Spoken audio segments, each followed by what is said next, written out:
কহে নিত্যানন্দ আমার বন্দিলে।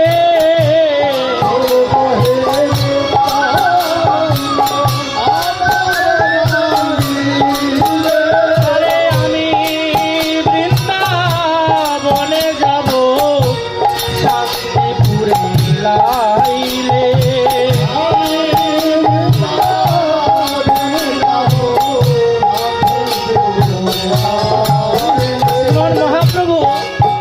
যখন সন্ন্যাস নিয়েছেন মহাপ্রভু, সন্ন্যাস নিয়ে কাটোয়ায় কেশব ভারতীর কাছে, সেইখানে ভারতী মহাপ্রভুকে সন্ন্যাস দিয়ে বলছেন, নিমায়ে সন্ন্যাস দিয়া ভারতী কান্দিলা।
তখন মহাপ্রভু বলছেন, গুরুদেব আমায় আশীর্বাদ করুন, আমাকে, আমি যেন কৃষ্ণ পাই। আগে ছিল নাম নিমাই, শ্রীকৃষ্ণ চৈতন্য নাম রাখেন ভারতী গোসাই। ভারতী গোসাই যখন শ্রীকৃষ্ণ চৈতন্য নাম রাখিল, চরণে পড়ে আশীর্বাদ মাংছেন। মহাপ্রভু বলছেন যে আমাকে একটু কৃপা করুন, আমি যেন কৃষ্ণ পাই, জগতের অবসাদ যেন বুঝে যায়। তখন ভারতী গোসাই বলছে, তুমি কাকে গুরু গুরু বলো? আরে তুমি জগৎ পালক, তুমি নিজেই তো গুরু। আরে নাটের গুরু সেজেছ তুমি, তুমি জগতের গুরু। ভারতী গোসাই জড়িয়ে ধরে কাঁদছেন নিমাইকে, আমি বৃন্দাবন যাব, এই বলে মহাপ্রভু উত্তমুখ হয়ে ছুটেছেন। মহাপ্রভু যখন উত্তমুখ হয়ে ছুটেছেন, পিছন পিছন চন্দ্রশেখর আচার্য আদি নিত্যানন্দ প্রভু ছুটলেন। প্রেমাবেশে মহাপ্রভু আজ 4-5 দিন উপবাস সন্ন্যাস নিয়েছেন, কিছু ভোজন করেন নাই। নিতাই চাঁদ তো মহাপ্রভুর মন জানেন। নিতাই চাঁদ করলেন কি, মহাপ্রভুর চরণকে স্থিরিত করে মহাপ্রভুর গতি পরিবর্তন করে দিলেন। মহাপ্রভু বৃন্দাবনে যাবেন, তাকে গতি পরিবর্তন করিয়ে নিয়ে গেলেন সুরধনী যমুনায়। সেইখানে যমুনা দেখে, সেই সুরধনী গঙ্গা দেখে মহাপ্রভুর যমুনা ভাব হল। যমুনা এই কি তুমি সেই যমুনার প্রবাহিনী, যমুনা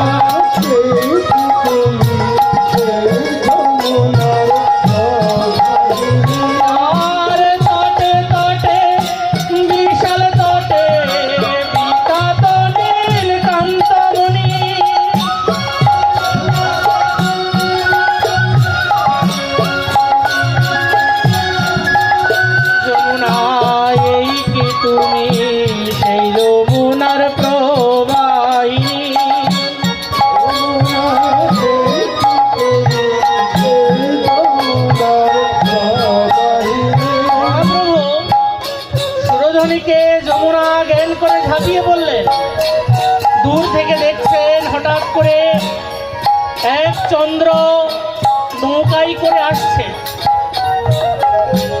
হঠাৎ উদিত চন্দ্রকে দেখে দিনের বেলায় মহাপ্রভু বললেন, আরে এ তো চন্দ্র নয়, এ তো সীতানাথ। প্রভু বলছেন সীতানাথকে, ওগো সীতানাথ, তুমি কবে আইলে? আরে আমি বৃন্দাবনে, তুমি কেমনে জানিলে? সীতানাথ বলছেন, প্রভু তুমি যেথাই সেথাই তো বৃন্দাবন, আজি মোর ভাগ্যে শান্তিপুরে করো আগমন। মহাপ্রভু বুঝতে পারলেন যে আমি তো যমুনায় নাই, আমি তো সুরধ্বনিতে আছি।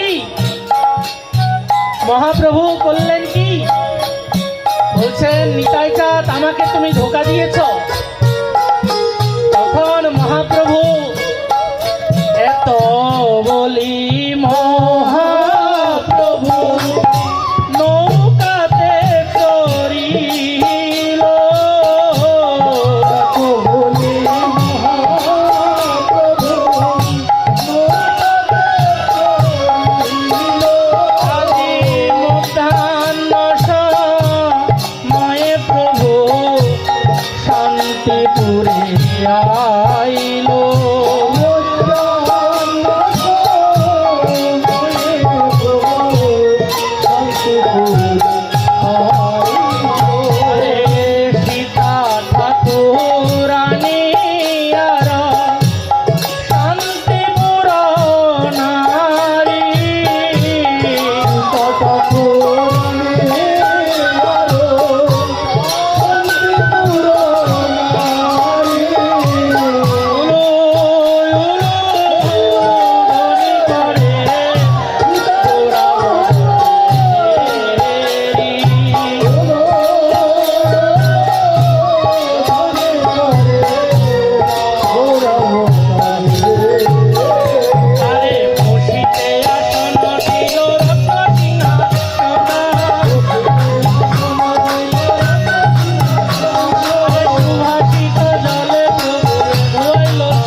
দাসের প্রণাম গ্রহণ করো।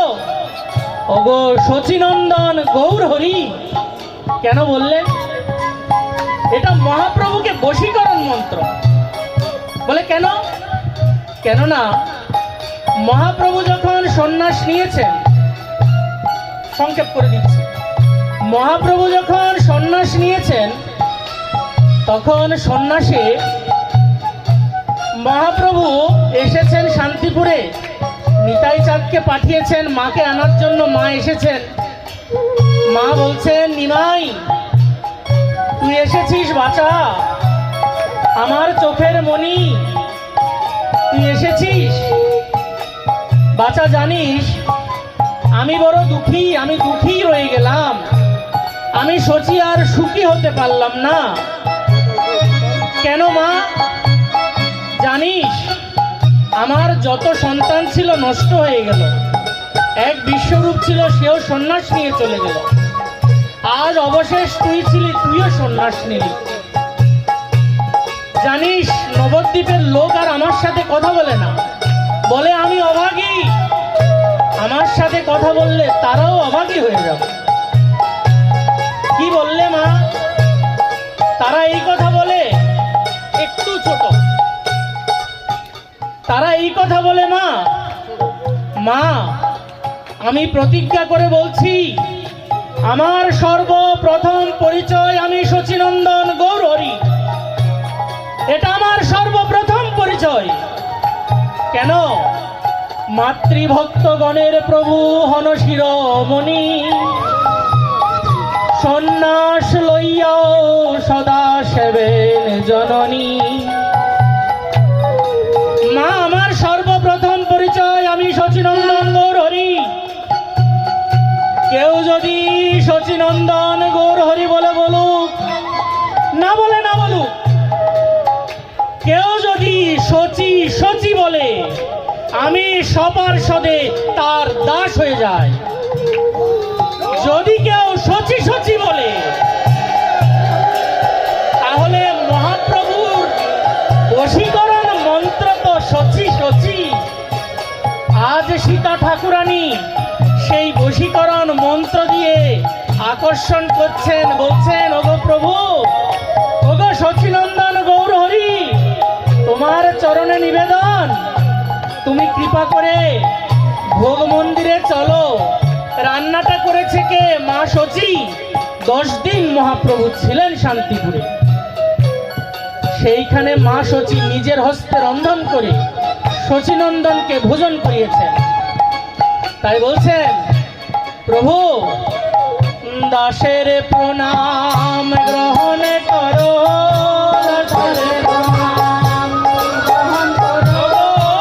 শচীনন্দন গৌর হরি, দাসের প্রণাম গ্রহণ করো।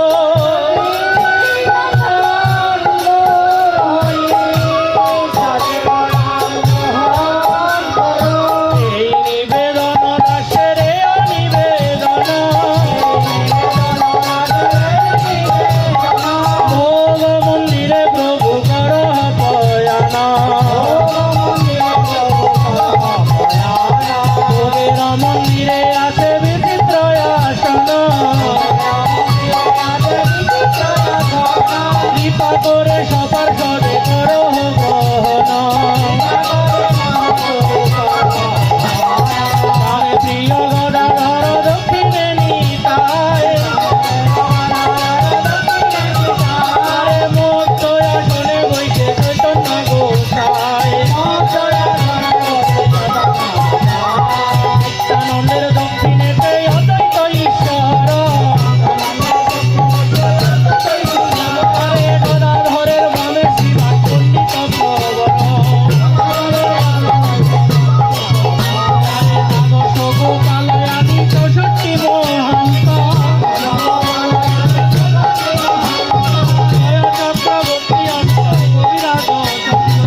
নিবেদন। এখন কিন্তু আমরা আপনারা সকলেই এসেছি কোথায়?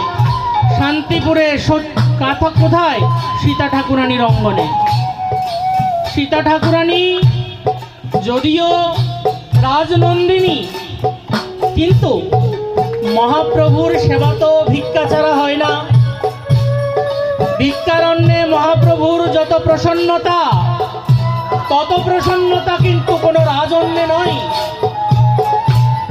তাই কৃপাপূর্বক আপনাদের চরণারবিন্দে নিবেদন, আপনারা একটু ফুল তুলসী বা কেন নয়, 1 আনা 2 আনা 5 আনা 5 টাকা 10 টাকা একটু কৃপা করে ভিক্ষা দিন। মা সচির অঙ্গনে মায়ের ভিক্ষা দিন একটু, যাতে মহাপ্রভুর সেবাটা ঠিক ঠিক হয়। ওমা একটু ভিক্ষা দিন না, আসলে একটু ভিক্ষা দিন। দিন মা 2 4 5 টাকা। ও বাবা দিন না, 2 4 5 টাকা একটু ভিক্ষা দিন, যাতে মহাপ্রভুর ভোজনটা ঠিক ঠিক হয়। কেননা এই ভিক্ষার অন্যেই তো মহাপ্রভুর জীবন। সন্ন্যাস নিয়েছেন প্রভু, আর কারো গৃহের স্থূল অন্ন গ্রহণ করেন না ভিক্ষার অন্ন ব্যতীত। ওমা কিঞ্চিত ভিক্ষা দিন না, কিঞ্চিত 5 আনা 10 আনা, একটা ফুল তুলসী কেন নয়, কিঞ্চিত ভিক্ষা দিন মা। দাদা একটু ভিক্ষা করে নিন। প্রভু ভিক্ষা